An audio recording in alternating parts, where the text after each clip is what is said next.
Chicago Bears, yeah, they kind of unfortunately were what we all feared they were yesterday, and the New Orleans Saints just showed everybody that just because a team makes it to the playoffs doesn't necessarily mean they're a playoff team. We'll be breaking down the Bears' loss yesterday down in the Bayou. But then, before that, just when one season ends, another one begins. The Blackhawks are back in town, just in time, too. A new season, new life, new beginnings. Stan Bowman's been given a new lease on life in the front office. Does that mean Jeremy Colleton's got a new lease on life from the head coaching position? We'll find out. Plus, no more Corey Crawford, some injuries on the Blackhawks, and a whole new lineup for what the NHL is even going to look like in this 2021 abbreviated season. We'll be breaking all that down. I've got some help on that. You definitely do not want to miss that. Plus more fun and excitement along the way. There's college football playoffs to discuss and all kinds of other sports things. This is Chi-Town Weekly here on IE Sports Radio. Everybody sit down, buckle up, let's have some fun, and let's go.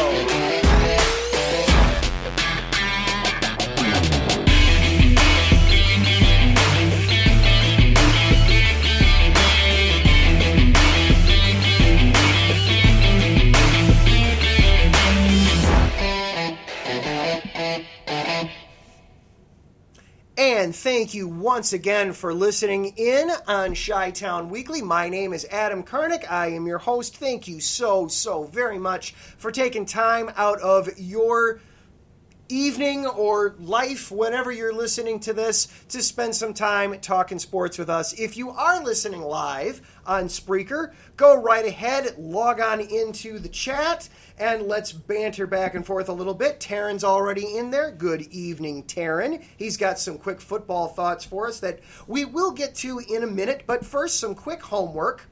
We do have a sponsor here now on IE Sports Radio, Legacy Financial. It's been a tough year. However, staying positive, keeping your faith, and continuing to work hard is the goal. If you're in a financial struggle at the moment and you need some help, call 951-732-0130 or 510-928-2104 to book your appointment today. Andrew and AO are just two people on a mission to help families build a legacy. You can follow them on Twitter at legacy_uncut or at Instagram at sims_uncut. That is Legacy Financial.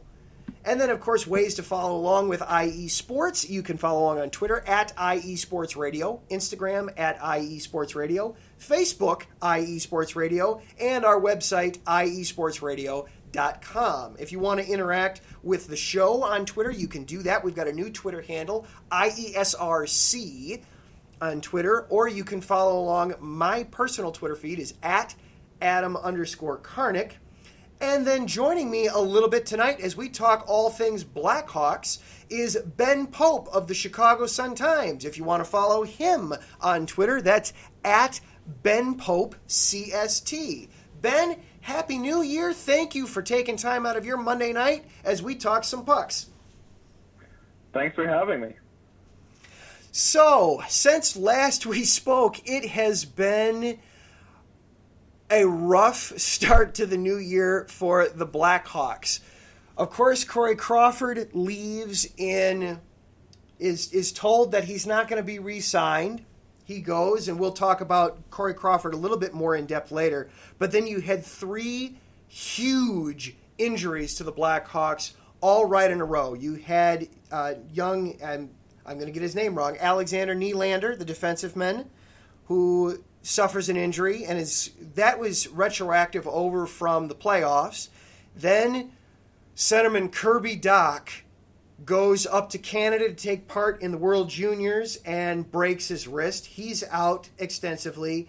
And then if that wasn't enough, Jonathan Toews, the captain of the team, is out. We don't know because something is wrong with him. How do you rebound from that all so quickly, and now with this new situation that the Blackhawks are in, how do you rebound from this if you're Jeremy Colleton and Stan Bowman and the Hawks?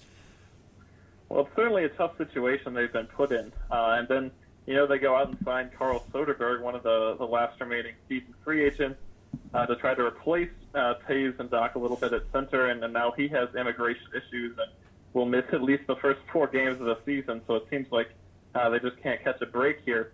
I guess the good news is this probably wasn't going to be a super winning season for the Blackhawks anyway. The focus is more about finding out what they have in their prospects and developing those guys and building for the future more than contending for the playoffs or for a cup right now. But certainly even then, losing Doc and Nylander in a year of their development as 2 of the best young forwards on the team is certainly unfortunate. So it's bad news all around, and the team is still optimistic that they can prove the doubters wrong. They've been talking about that throughout training camp, but the odds certainly look stacked against them.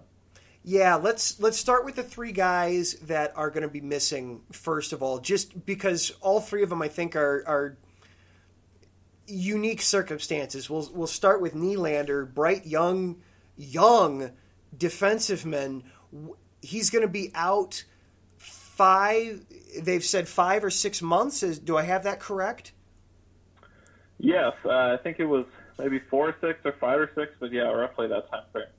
And normally you'd say, all right, well, that's a third to half the season. With this being such a shortened season, such a sprint of a season, basically he's gone until the playoffs if they were to make the playoffs this year. Is that correct? Yeah, that would be true. I mean, it's about a 4-month time period. Their season starts Wednesday, January 13th, and ends on May 8th, so just under 4 months. So yeah, it seems very unlikely that he would be able to return this year. And for a defensive man, losing a year like this, because we're going to be talking about the exact same thing with Kirby Dach here, what does that mean for a defensive man to lose a year at the NHL level? At the age of Nylander, he's only 20 years old. What does that do for a defensive prospect's development? He's actually a forward. He's a winger. Yeah. Thank you. But certainly it has a big impact on his development.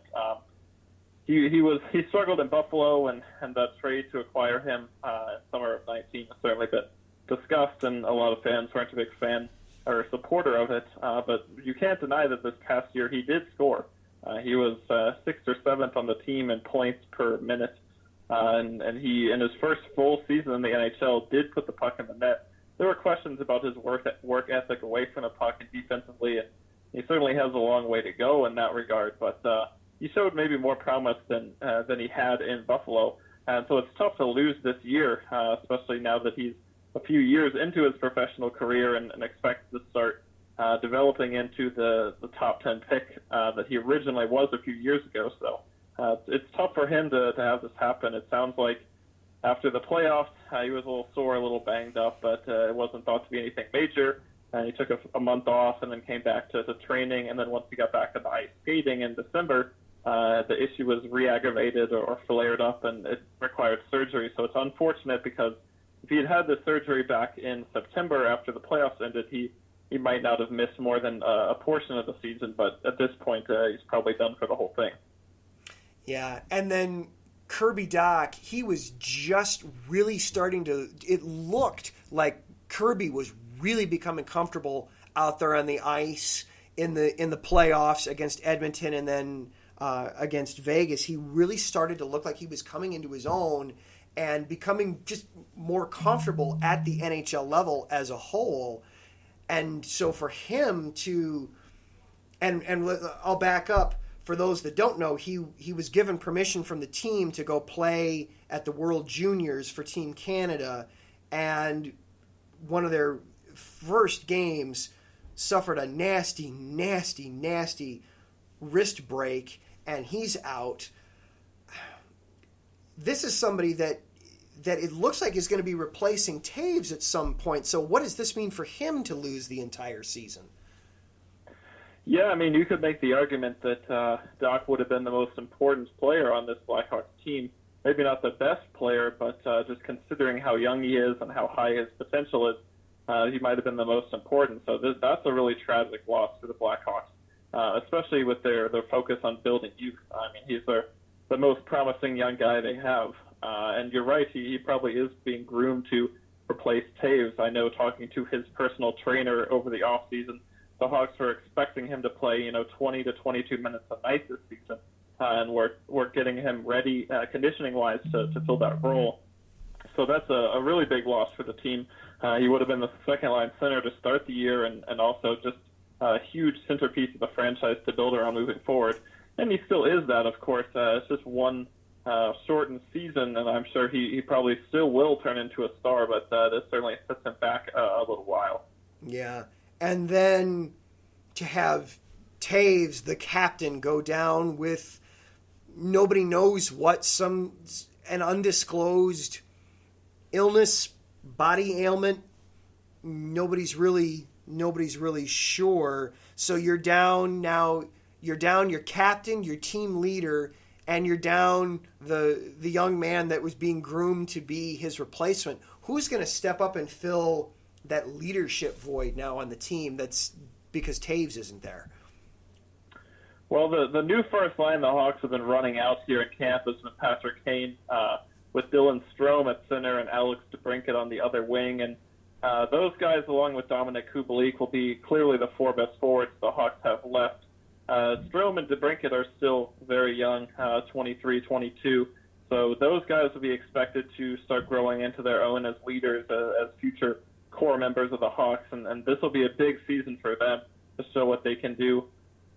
And then also, I think the Hawks are looking towards some of their veteran defensemen like Connor Murphy and Calvin DeHaan to take more of a leadership role. The focus of the team has certainly shifted towards defense over the past couple of years, and with the Hawks struggling in that regard last year, but they're making some effort to improve it and having most of their top young prospects on defense. That's an area where the Hawks will really look to shift their leadership focus.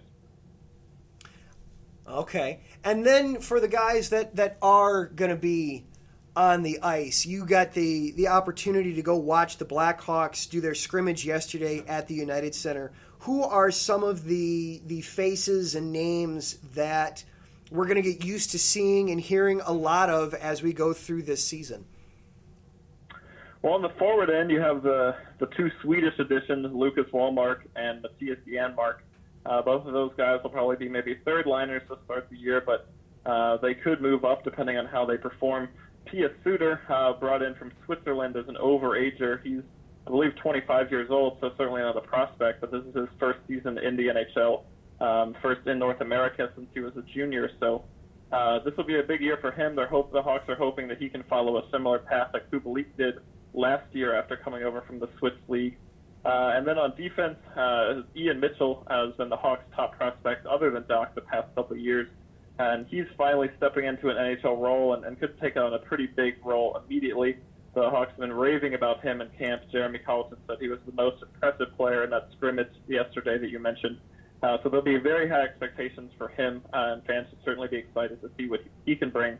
And then Nikita Zadorov, who is probably their one sort of established NHL player that they added this offseason in the Brandon Saad trade.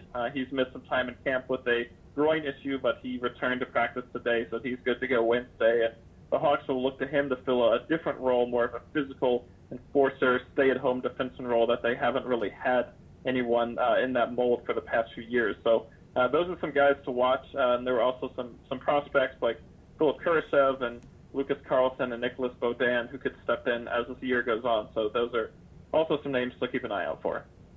I'm glad you mentioned Ian Mitchell because that's one that I have been itching and dying to see out there on the ice because he's been so touted, but then also defense has been such a sore spot for the Blackhawks the last few years. Is he indeed ready? Is Mitchell ready to go out there night in and night out?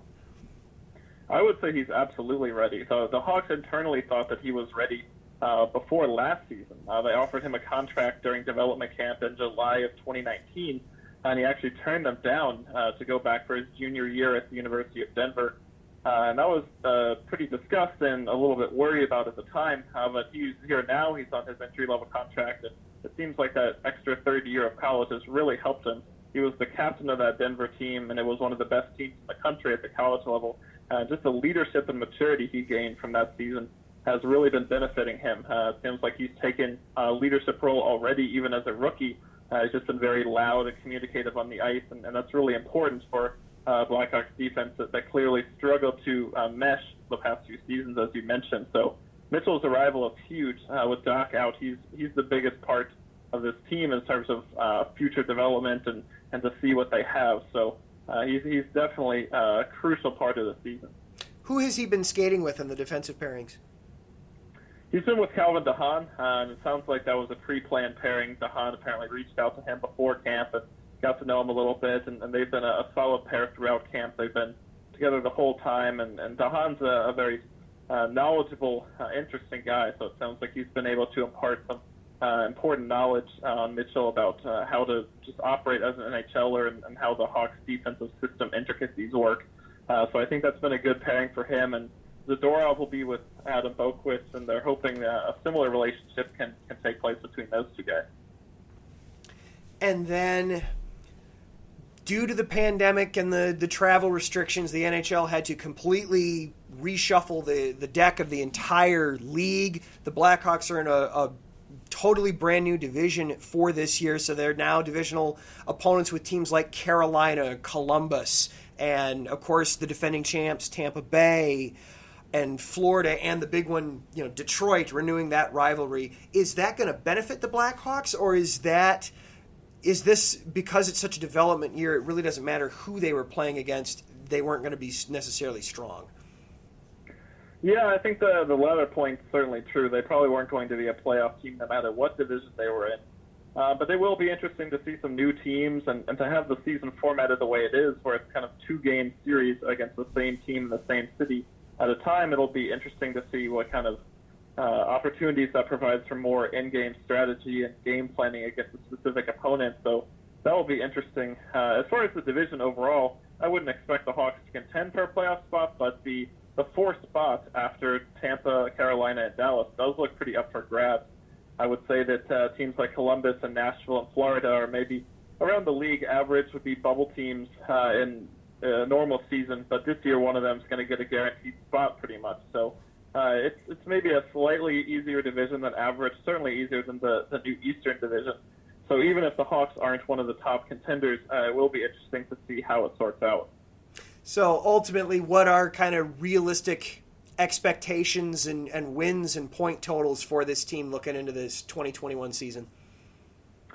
Well, I would say they go into the year probably seventh in the division pecking order, just ahead of Detroit.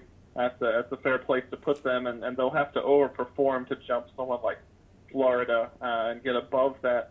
I know the over-under in Vegas is 52.5 points for this Hawks team, which is equivalent to 23 wins, 33 losses, and 6 overtime losses, for example, would be 52 points. So they're projected to be, a little below 500. I think that might be an optimistic projection for them, based on all the injuries we've seen and how much inexperience there is and how there's really a lack of firepower at this point. But hockey's an unpredictable sport, and certainly teams overperform or underperform greatly every year.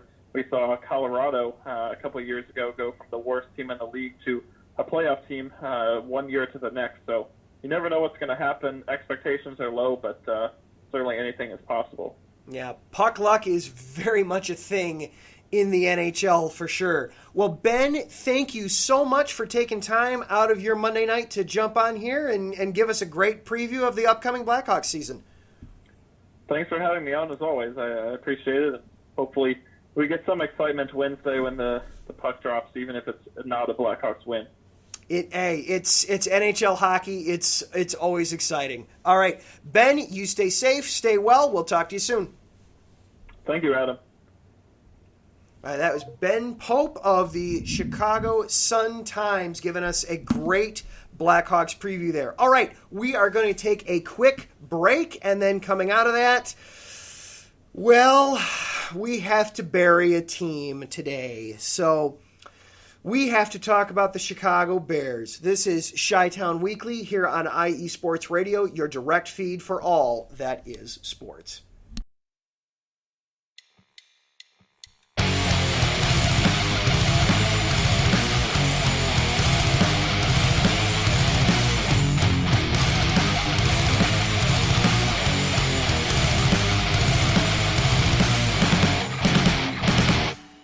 Do you love college football? And do you want to hear a college football show dedicated to all that is college football, including junior college and the CCCAA and the NJCAA, the NAIA, and the NCAA, including Division III, Division II, Division I AA in the FCS, and Division I Single A in the FBS? Well then look no further. Join myself, Larry B., and my colleagues, Mr. H-Town Blake Henley, and Mr. Christian Espinoza, each week during the college football season for the latest in college football on 3 and Out College Edition, right here on IE Sports Radio, your direct feed for all that is sports.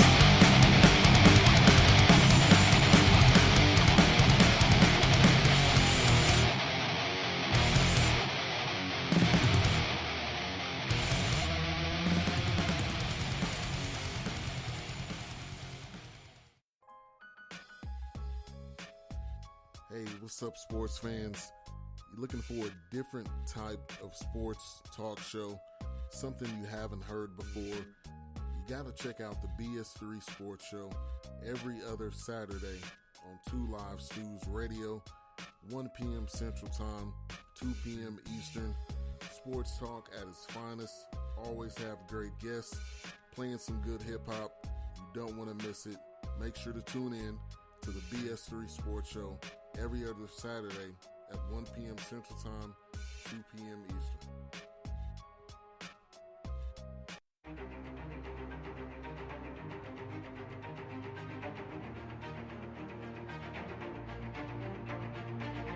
Hey USRN fans, do you have a product or company you're trying to promote?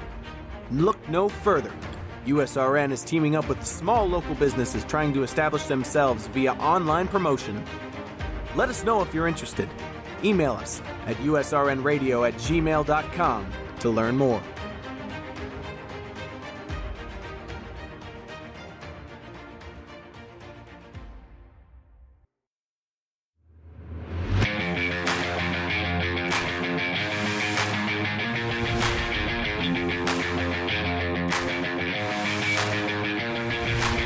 What's happening, sports fans? Are you a fan of Southern California sports? Are you looking for a show hotter than a hot summer day in California? Then look no further than the SoCal Supreme Sports Show, where I talk about all things Southern California sports. That's right, all sports teams from Southern California. From the hard-hitting tackles of the NFL, to the killer crossovers and big three-pointers of the NBA and WNBA, to the grand slams of the MLB, to the bone-chilling goals of the NHL, and to the booming kicks of the MLS. The SoCal Supreme Sports Show has it all for you. Oh, and let us not forget about the college sports as well. So join me, Taryn Rodriguez, every week here on IE Sports Radio, your direct feed for all that is sports.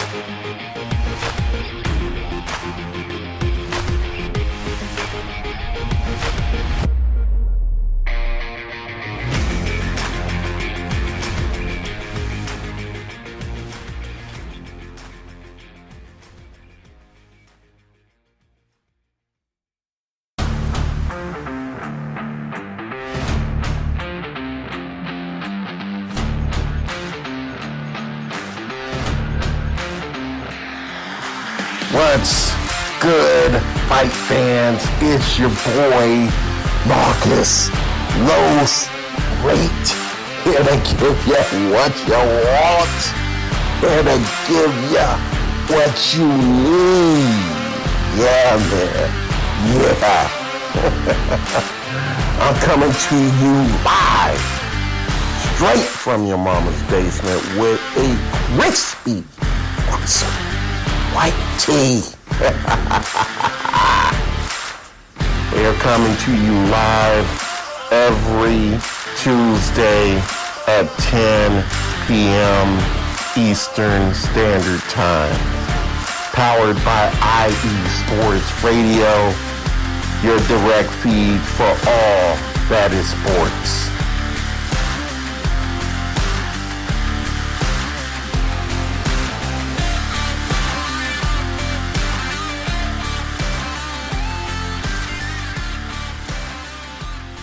And welcome back into Chi-Town Weekly here on IE Sports Radio, your direct feed for all that is sports. Thank you again to Ben Pope for breaking down the Blackhawks with us in that last segment.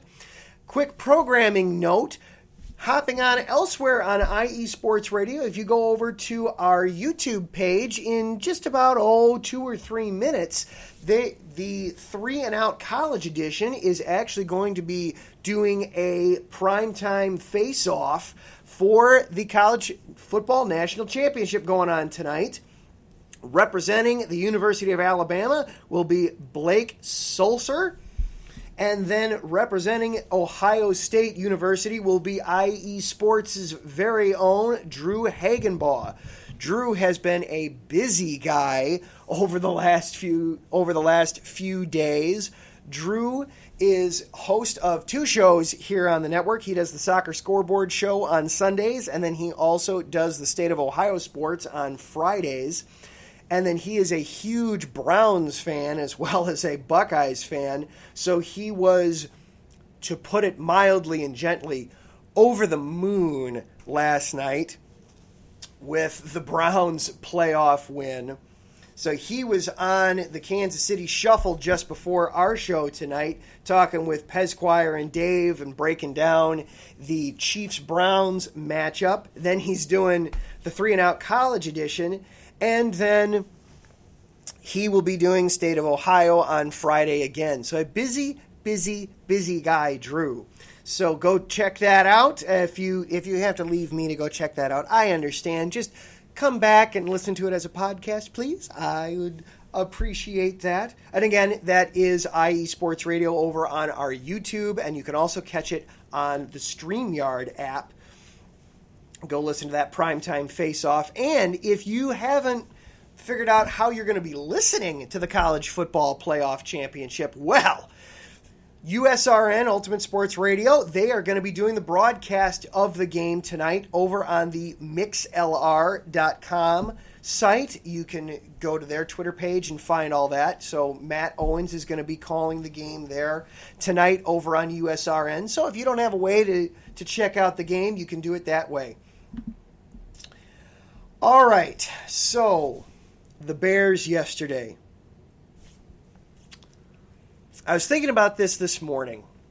Obviously, it was a very different experience from the playoffs 2 years ago with the Eagles. A very different experience from the double doink, where obviously it wasn't nearly as dramatic and jolting of a way to lose a game, but in some ways, I think yesterday's game was worse. The Bears just constantly for 60 minutes for about 30 minutes defensively and easily 45, if not 60 minutes offensively, just showed that they did not belong on that field against the Saints. They were nowhere near the same class of opponent.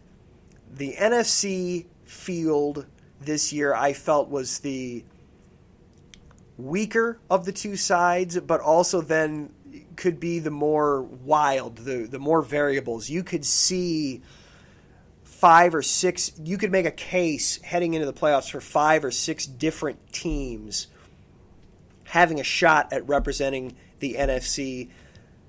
The Bears were not one of those. The Bears were not a contender. They were a pretender going into these playoffs, and it showed yesterday. At no point did I really feel like, certainly not in the second half, that the offense was ever going to get on track and get moving. And sure, you can complain that, oh, Javon Wims, if he catches that touchdown pass in the first quarter, then it's a totally different game. And believe you me, Javon Wims absolutely should have caught that pass. That was such an amazing looking play design and such a perfect throw from Trubisky. That was a 50-yard handoff that Wims dropped. So yes, obviously he's got to catch that, but Nagy showed you that he had no faith in that offense to actually produce over the course of a full game. JJ Stankovitz of NBC Sports Chicago wrote a perfect piece yesterday that really the question and debate of whether or not Trubisky would be back next year, that got answered at the end of the first half yesterday when the Bears got the ball back with about 1 minute and 45 seconds to go in the game, in the first half, and 2 timeouts, and Nagy decided that he was going to take the ball out of Mitch's hands and just hand the ball off to Montgomery 3 times and play it safe and go into the half down 7-3. That right there, that was when you knew this game is over. This is all over. The only way the Bears are going to win this game is if the defense comes up with a takeaway and scores on their own, because Matt Nagy does not trust Mitchell Trubisky to guide this team anywhere. And it's disappointing. It's frustrating just to see just how far away the Bears are. The Bears were. They've got a ton of work to do in this offseason. And I see Taryn pop into the chat, and he agrees. The NFC was wide open, but the Bears got the door slammed shut on them. Yes, it absolutely got slammed shut, and I feel in some ways that they may have actually started pulling the door closed at first before the Saints just decided that they weren't closing the door fast enough and slammed it shut.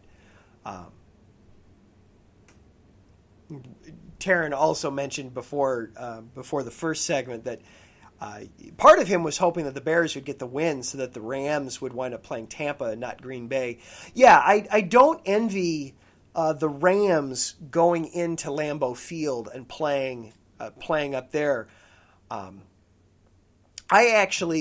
did a playoff preview over on the Hidden Gems Facebook group, which, by the way, if you are listening to the show and part of Facebook and not part of the Hidden Gems sports group, please check it out. Go in there. It is a very laid back and fun environment where listeners of not only IE Sports but other sports podcasts or sports shows or sports artists, other content creators, feel free to go in and put your content in there. Larry oversees that, and he wants people in there. So if you are at all a sports fan, definitely check out that group.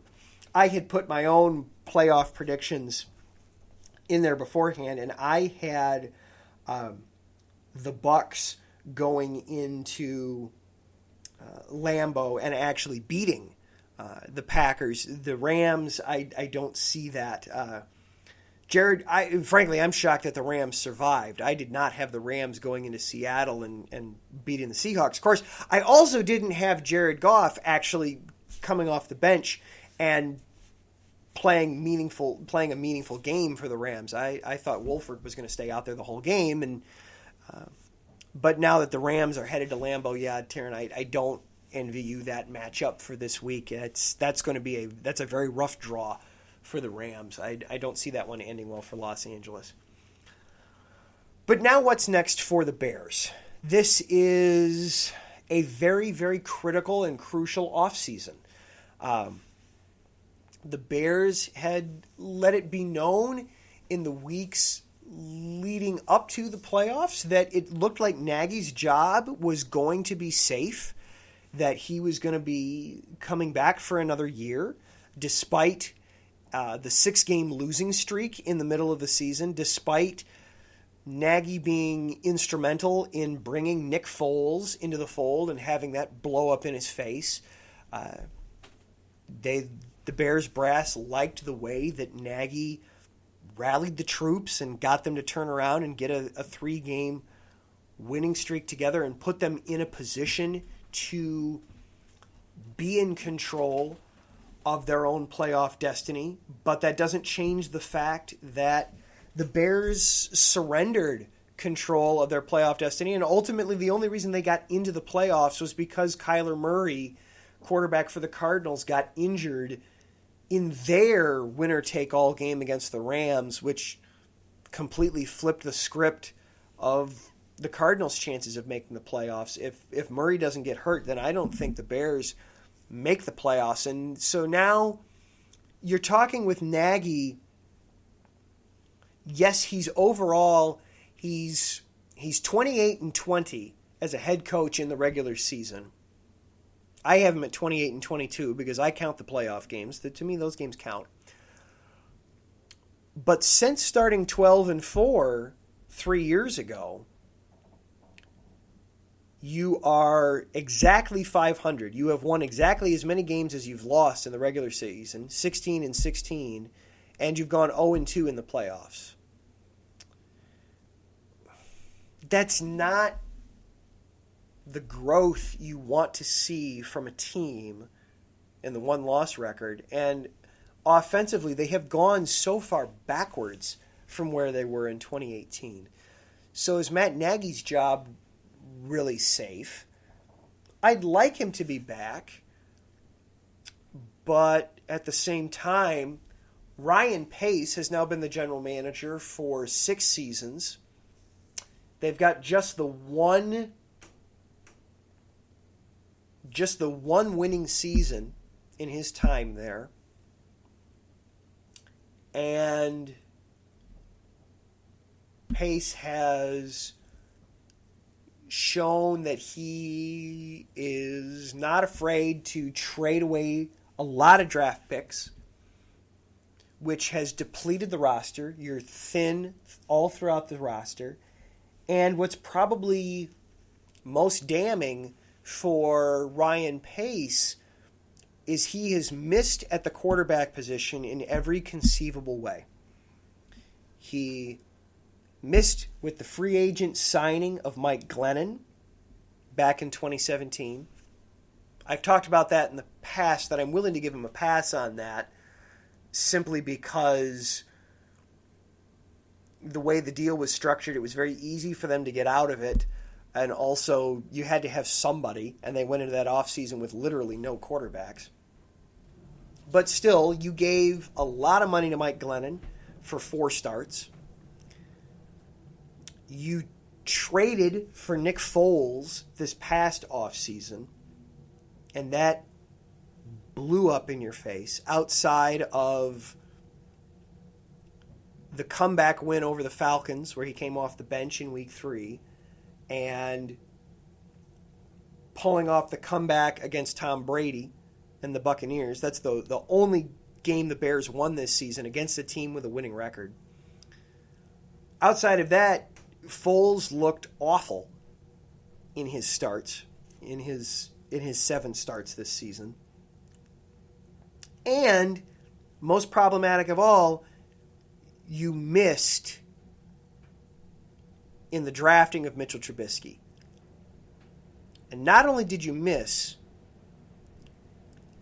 you didn't identify Patrick Mahomes as a franchise caliber quarterback of the future. All right.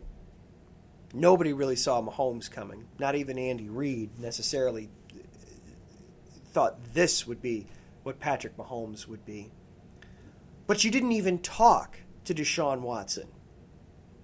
You weren't even interested in interviewing a guy that went to back-to-back national championship games again with Clemson, going up against Alabama, winning one of them, and being a guy that a lot of other teams had high on their boards, and whose college head coach said, if you pass on him, it's going to be like passing on Michael Jordan.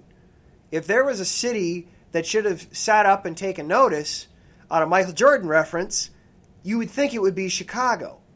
And now this offseason, there's rumors and rumblings that Watson wants out of Houston because of their situation. Go ahead and look it up. Just the Cliff Notes version. Houston's a mess. The Houston Texans are a mess. And, of course, the Bears' name comes up with it in those trade talks and those trade rumors, but there's no way the Bears are going to be in on Watson because, A, they don't have the cap space to absorb his contract, and B, they don't have the draft capital to entice Houston in a move, and C, they don't have any players on their roster that Houston could look at and say, yeah, that's a developmental piece that we'd be interested in getting to make up for the fact that you can't give us as many draft picks as we'd like for Houston. So you've got the trifecta there. You missed on him once, and now you're going to have to miss on him again because you gave up extra picks to go and get the wrong guy. And I like Mitch. I was a Mitch fan. I so wanted him to be the guy. I really did. Maybe it hasn't necessarily sounded like it this year. It's because, unfortunately, we've had to face the reality that Mitch just hasn't been very good. He hasn't been up to snuff. I think he will be gone. And so now, what do? If you're the Bears and you absolutely unequivocally must keep Matt Nagy as head coach, then I think you need to keep Ryan Pace, because we saw this situation a few years ago with Phil Emery and Lovie Smith. You don't want to handcuff your new general manager and tell him he can't go get the head coach that he wants. So if you are bound and determined that you must have Matt Nagy as head coach next year, then I think you need to keep Ryan Pace for one more year. But then what do? Do you try to push your chips all into the middle again and go for it one more time? Or do you recognize that we need to start a rebuild here? We don't have the horses to compete with the big boys. So who can we sell off and what can we get for them? I think this defense at most has one more year left of greatness in for it. You are going to get Eddie Goldman back next season because hopefully the vaccine will be making its way around and we won't have the pandemic situation to be dealing with next year.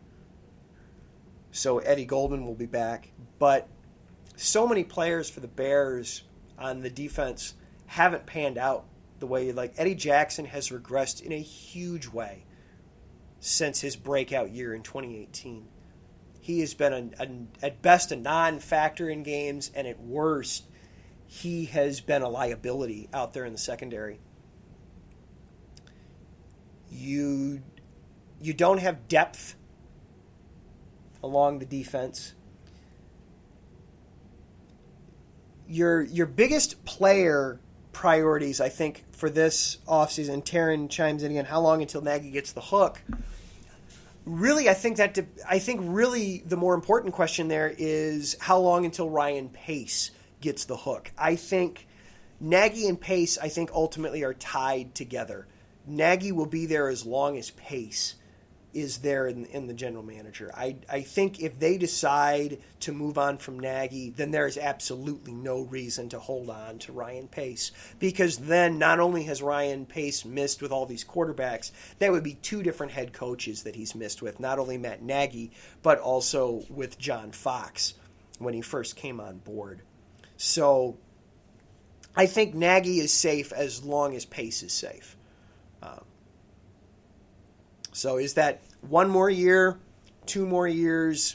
We'll have to wait and find out. So off-season priorities. The Bears are going to pick 20th in the draft. That's not great, but you can do some things at 20. So what does the shopping list look like for the Bears? Obviously, quarterback is going to be the number one priority. Trubisky, I don't think he's back. I think Matt Nagy will not want him back. And I think Mitch, while he said the right things yesterday, saying that he's got unfinished business here and he feels like it's home here, I think if Mitch is given an opportunity to compete elsewhere, I could see him wanting to make a fresh start and start someplace new. So quarterback is obviously the number one priority. Offensive line, I think, is a position that they're going to need to address. Left tackle certainly is a position that Charles Leno has been serviceable but not great. That's a position you could look to upgrade. The interior of the offensive line has looked great over the last few weeks. They may have something there, so they might only need to address tackle, but that's a key position. You're going to need to address the secondary. Kyle Fuller might be somebody that gets traded. Eddie Jackson has regressed so much. I think your minimum, you're going to need to look at another safety spot, possibly another corner. Nickel corner is going to be a position that you're going to need to address in this offseason. Defensive line, you're going to need, Akeem Hicks is somebody that they could say goodbye to this offseason. Danny Trevathan at linebacker could be another person that they say goodbye to. So you've got positions all throughout the defense. Wide receiver is a huge hole, especially if they aren't able to bring Allen Robinson back, which it looks like right now about the only way they will be bringing him back is under the franchise tag, which who knows if they can afford that, first of all, and then second of all, how's that whole situation going to play out with Robinson? But wide receiver is a huge need, even if they bring him back. Mooney played well at the second wide receiver. He had a fantastic rookie year. I loved the Darnell Mooney pick at the time, and it panned out in spades for them this year. But you're going to be replacing Anthony Miller. I think Riley Ridley is gone. Javon Wims, I don't know that necessarily he's going to be back. You need horses in that wide receiver room. Anymore in the NFL, you need 3 or 4 solid wide receivers. The Bears right now have 2. So they've got a lot of holes. They've got a lot of things to figure out and to sort out. Obviously, it starts with deciding what you're going to do with Ryan Pace and Matt Nagy. But then from there, they've got a lot of holes on this roster, not a lot of cap space. They are going to need draft picks. They are going to need to use all the picks they have and not go nuts trading them away for one guy, because they are more than just one guy away at this point.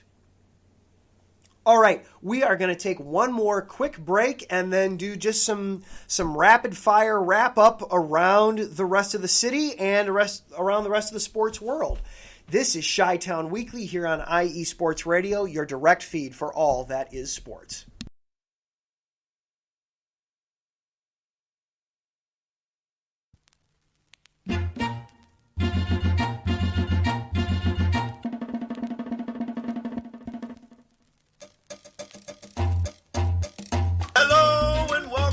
To the Soccer Scoreboard Show with your host, Gabriel Montoya. This is the show for soccer, football fans, or whatever you call the beautiful game. Every week, I tackle the latest and greatest news from around the soccer world. From the English Premier League, to the World Cup, to MLS, Liga MX, and more. You can listen to the Soccer Scoreboard Show and our lineup of fantastic guests every Friday at noon here on IE Sports Radio, your direct feed for all that is sports.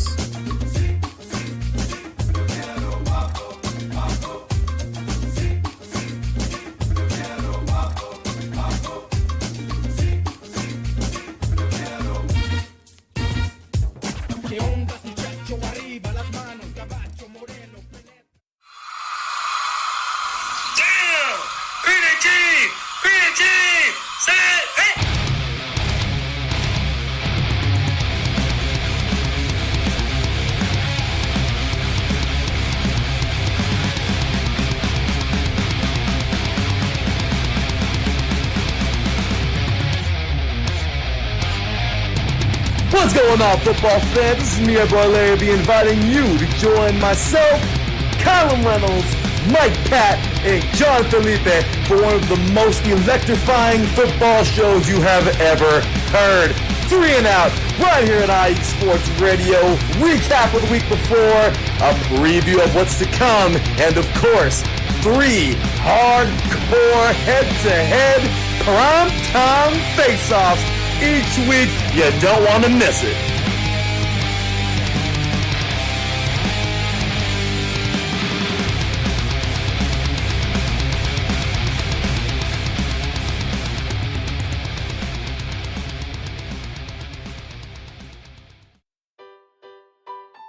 Hi everybody, it's Calvin here from USRN, here to give you an important message.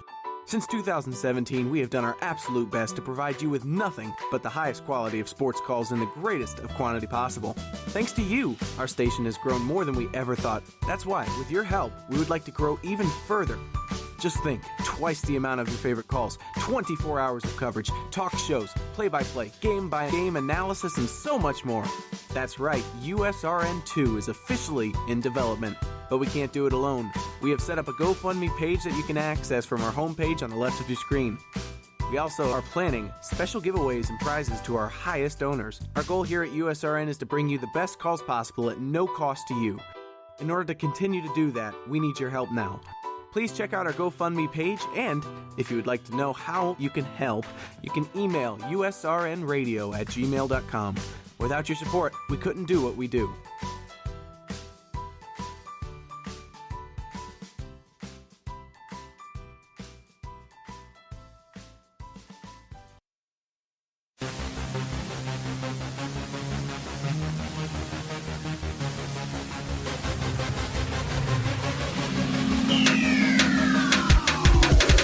What's up, everybody? This is Taryn Rodriguez.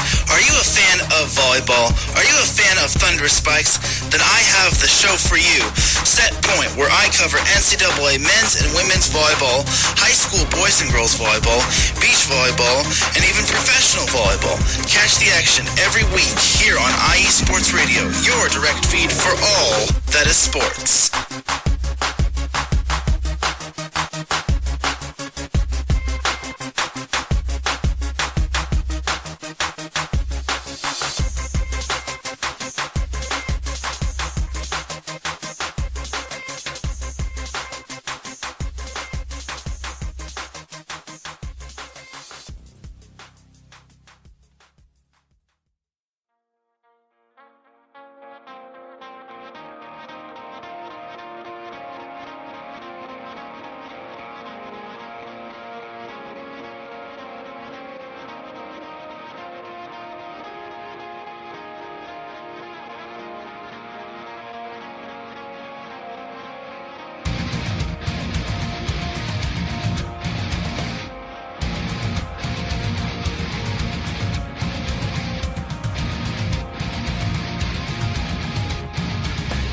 Hey sports fans, do you like wine?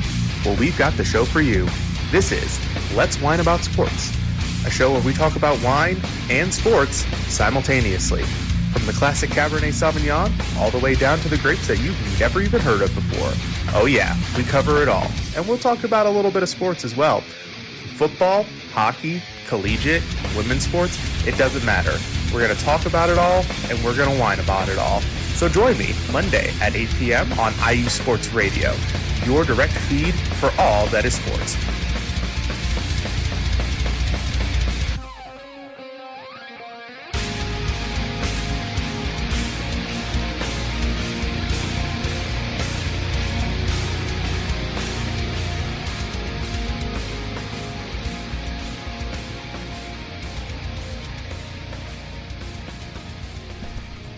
And welcome back into Chi-Town Weekly here on IE Sports Radio, your direct feed for all that is sports. And once again, we are brought to you by Legacy Financial. It's been a tough year. However, staying positive, keeping your faith, and continuing to work hard is the goal. If you're in a financial struggle at the moment and you need some help, call 951-732-0130 or 510-928-2104 to book your appointment today. Andrew and Ao are just two people on a mission to help families build a legacy.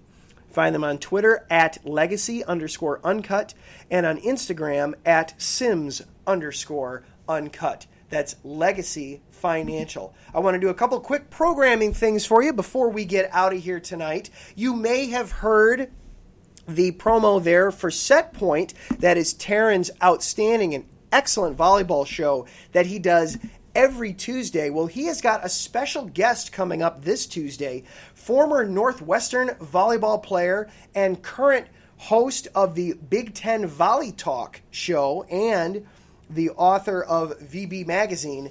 Emily Amon is going to be joining Taryn tomorrow at 2 o'clock Central Time. That's a special time for Set Point. They are going to be talking all things volleyball, and especially in the Big Ten, doing a Big Ten volleyball preview. So you definitely want to check that out. I know Taryn is very excited about that.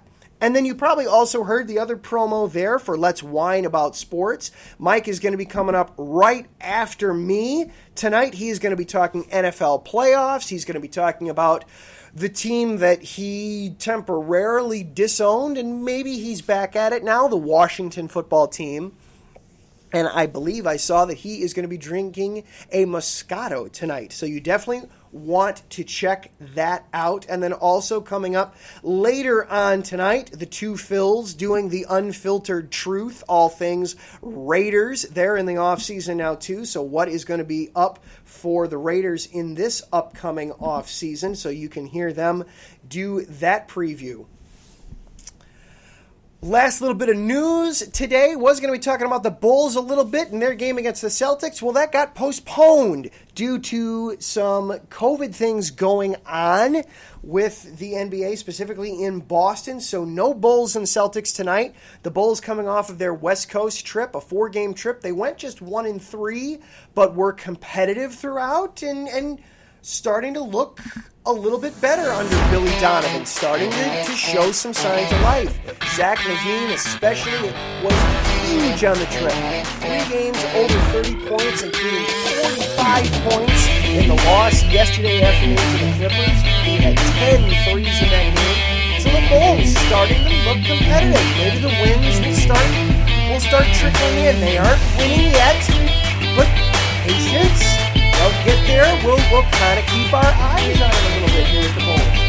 And then, of course, the college football playoff championship happening tonight. Ohio State versus Alabama. Honestly, I have no idea. I don't know which team I'm supposed to kind of root against tonight. On one hand, you've got Alabama, just the perennial. They're always there in the college football championship conversation. They're always there. They're kind of like the Yankees of college football. But on the other hand, Ohio State's kind of like the Yankees of the Big Ten. So I got to figure out which team I'm going to root against. If nothing else, though, this is going to be a high-flying, high-scoring, crazy affair. Check it out. Again, if you don't have a way to watch it or you don't have a good way to listen to it, go over to USRN. Matt Owens is on the call tonight. He will do a fantastic job of keeping you up to date on what's going on in the college football playoffs. That's all I've got for tonight. Thank you so much for listening. I really appreciate it. Thank you to Larry for having the entire network here. Thank you to Taryn being in the chat, keeping me company. Thank you again for listening. I so appreciate it. Everybody stay safe, stay healthy, keep out of trouble. We'll do this all again next week, same time, same station. Talk to you then.